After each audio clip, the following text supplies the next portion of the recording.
Setelah berhasil menghebohkan halayak ramai karena kedekatannya dengan Dodi Sudrajat, Barbie Kumalasari kini kembali membagikan momen mesranya dengan ayah Vanessa Angel tersebut.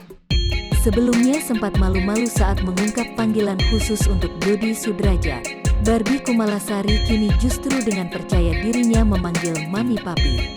Tak ayal warganet kembali menduga jika keduanya saat ini memiliki hubungan spesial. Dia pun tak lupa berterima kasih kepada Dodi Sudrajat yang telah mendukungnya. Dodi kemudian bertanya mengenai kegiatan yang akan dilakukan oleh Barbie Kumalasari saat itu. Selain itu, Barbie Kumalasari meminta Dodi Sudrajat untuk menonton dan menemaninya hingga kegiatannya usai dilakukan. Mendengar permintaan tersebut, Dodi Sudrajat pun mengungkap jika dirinya bersedia. Bahkan ayah dari Alam, Vanessa itu ikut memberikan support kepada Barbie. Saat itu sosok yang merekam pun menanyakan adakah Barbie Kumalasari di hati Dodi Sudrajat. Di hati papi ada mami, jawab Dodi.